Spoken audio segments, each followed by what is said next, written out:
The city never slept because it no longer needed to. Night and day were cosmetic distinctions layered over a continuous stream of encrypted instruction. Trains moved on invisible schedules calculated to the millisecond. Drones traced patrol routes optimized for deterrence rather than pursuit. Courts processed cases without rooms or robes, judgments delivered as notifications calibrated for compliance. Every system spoke in cipher, every action authenticated, verified, sealed. The city ran on automation so seamless it felt like nature, and nature, people learned, did not need to explain itself. Citizens trusted the city because it worked. Crime was low, congestion rare, disputes resolved with mechanical fairness. Algorithms promised neutrality, freedom from bias and error, freedom from the mess of human judgment. Transparency was unnecessary, officials said, because outcomes spoke for themselves. The code was proprietary, protected not just by encryption, but by reverence. To question it was to question progress itself. The core sat far beneath the skyline, housed in a structure that did not exist on public schematics. It was not a single machine, but a convergence, a nexus where policy became process and law became logic. Access required credentials no person possessed, keys generated and revoked by systems that answered only to themselves. The city did not hide the core. It made it irrelevant to curiosity by making it unreachable. Until it wasn't. The access did not arrive as an explosion or blackout. It arrived as alignment.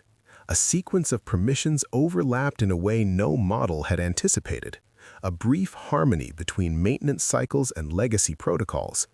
The anonymous presence moved through the city's veins without triggering alarms, reading rather than altering, observing rather than acting. Data unfolded like a confession never meant to be spoken aloud.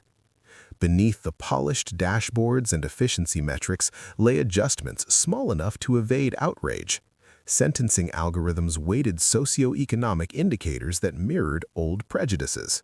Patrol routes avoided districts slated for redevelopment, letting crime justify displacement.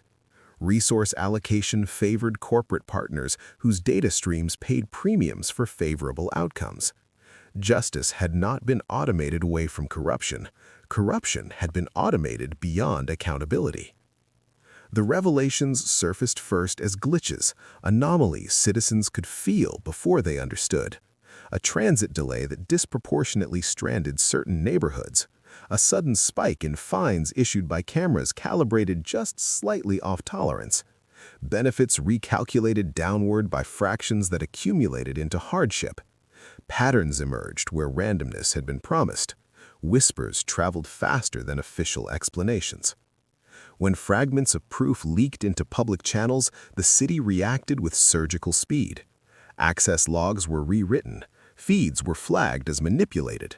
The anonymous presence was named and framed as a threat to public safety, a destabilizing force endangering lives by undermining trust in critical systems. The word terrorist appeared on screens with careful deliberation, heavy enough to silence doubt. Bounties were offered not in currency, but in immunity, incentives designed to turn neighbors into censors. The city turned inward, its defenses repurposed for pursuit. Drones adjusted their optics. Predictive models ran hot, mapping likely sympathizers, isolating nodes of dissent. Yet something had shifted. Citizens had seen enough to question perfection. Protests formed not in streets, but in data, coordinated through shadows the city's own infrastructure had created. The hacker did not lead them. The hacker revealed them to themselves. The climax arrived as a choice encoded into the core itself. A cascade was prepared, not destructive but liberating, a release of control from centralized certainty into distributed responsibility. Comfort would remain only if the city stayed blind. Truth would arrive only with friction, inefficiency, and risk. The city's guardians pleaded for order, warning of chaos, of systems collapsing without singular authority.